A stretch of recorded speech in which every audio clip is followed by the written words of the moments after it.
Merci Madame la Ministre.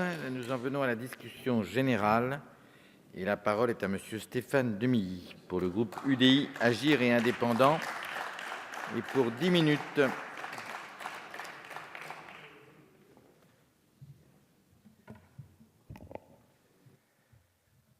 Monsieur le Président, Madame la Ministre, Monsieur le rapporteur, le 15 mai dernier, lors d'une séance de questions au gouvernement, je me faisais le porte-parole de nos nombreux concitoyens qui nous alertent très régulièrement sur ce fléau du démarchage téléphonique qu'ils vivent souvent et à juste titre comme du harcèlement. Les personnes les plus exposées à ces appels intempestifs et renouvelés quotidiennement sont souvent les plus fragiles et les plus vulnérables. Je pense notamment en premier lieu aux personnes âgées. Pour ces dernières, être dérangées à toute heure du jour ou de la soirée devient particulièrement anxiogène. Certains retraités ne répondent d'ailleurs plus au téléphone pour cette raison, ce qui peut avoir, vous l'imaginez bien, des conséquences dommageables en cas d'urgence. Pour les actifs, recevoir des appels publicitaires pendant la pause déjeuner, le dîner ou durant le week-end est une importante source d'agacement, ce qui peut se comprendre également très facilement. Je pense également à ceux qui, travaillant de nuit ou ayant des horaires contraignants, sont régulièrement dérangés pendant les périodes de repos. Si le législateur a bien pris la mesure du problème, les dispositifs actuellement en vigueur sont largement insuffisants. En 2014, la loi consommation, dite loi Hamon, a ouvert le champ à un service dénommé Blocktel, qui a donc été effectivement lancé le 1er juin 2016. Il s'agit d'une liste d'opposition téléphonique qui a pour but de freiner le démarchage non désiré. Les numéros sont inscrits pour une durée de 3 ans renouvelable et il est interdit aux professionnels d'appeler les personnes inscrites, et ce, sous peine d'amende. Le service est géré par la société Oppostel, désignée dans le cadre d'une délégation de service public qui court jusqu'en 2021. Plus de 2 ans après son lancement, l'efficacité de Blocktel ne se ressent pas sur le terrain. C'est un doux euphémisme pour dire que ça ne marche pas du tout. Et c'est le moins que l'on puisse dire au regard des témoignages que je reçois des habitants de ma circonscription. À première vue, nous pourrions penser que ce dispositif est finalement tout simplement méconnu.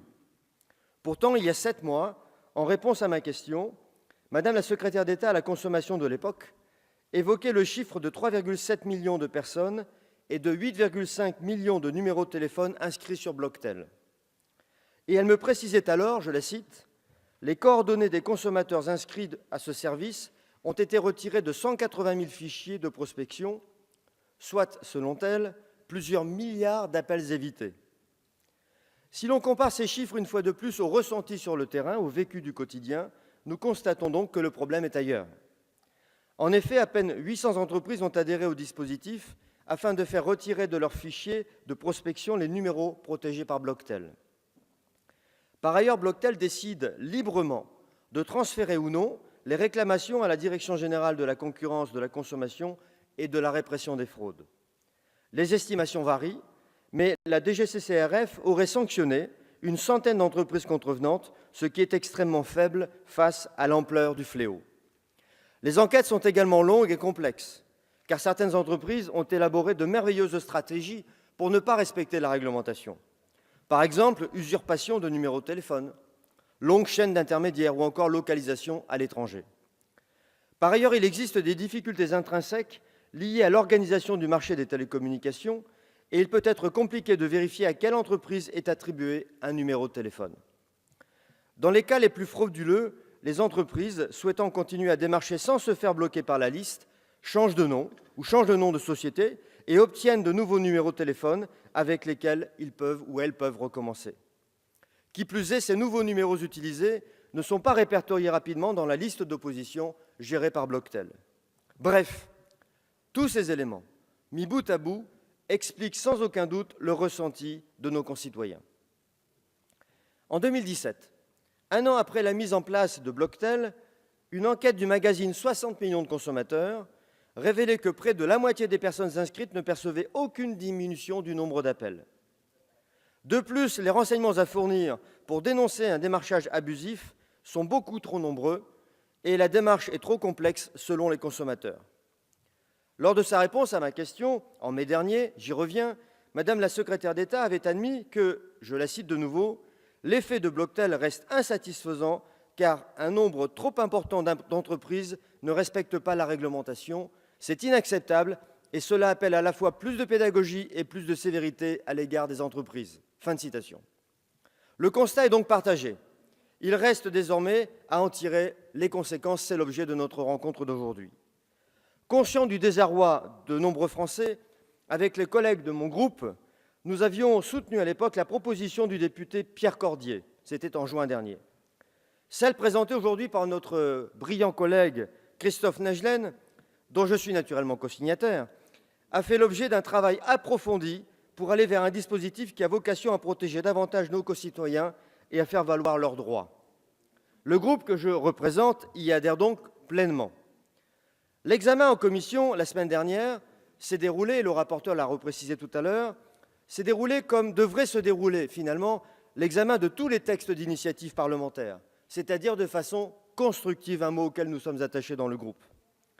Après de nombreux amendements et des échanges riches, la proposition de loi y a ainsi été adoptée à l'unanimité.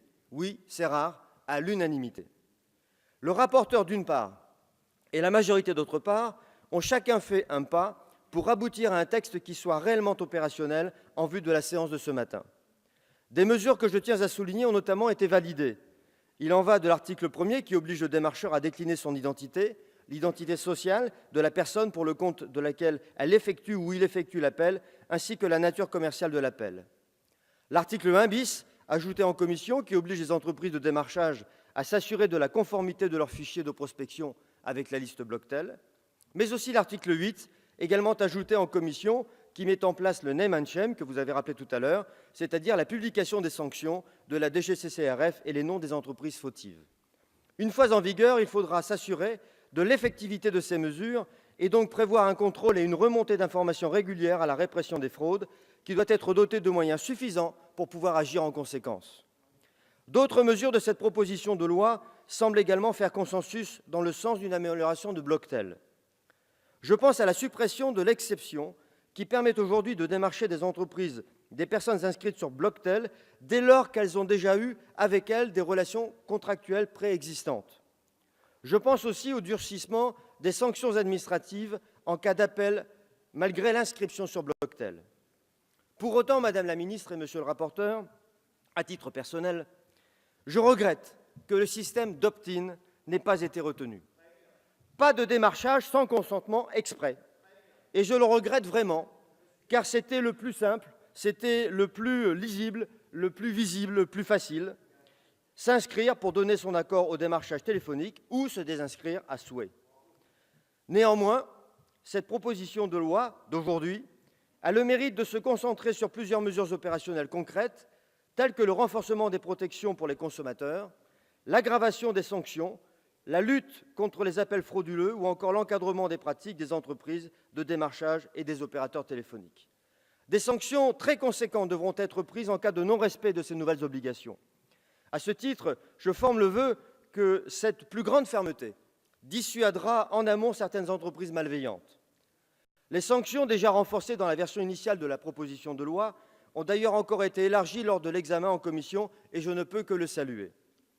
De la même façon, l'usage d'automates, et le rapporteur en a parlé, visant à vérifier la bonne attribution des numéros ou la présence au domicile des consommateurs avant de déclencher un appel réel, sera interdite. Ce que nous dénonçons ici, mes chers collègues, ce sont bien les techniques de démarchage à grande échelle. Ce sont ces techniques qui suscitent d'ailleurs le plus de litiges de consommation, les victimes donnant parfois leur accord à des abonnements ou à des achats en étant soumis à une forme de pression. Pour toutes ces raisons, notre groupe adhère pleinement à cette proposition de loi qui répond à la problématique actuelle, protéger davantage nos concitoyens et être efficace sur le long terme. Les réponses obtenues à nos questions écrites et à nos questions orales au gouvernement montrent d'ailleurs que l'exécutif a pris conscience que la situation actuelle n'est vraiment pas satisfaisante.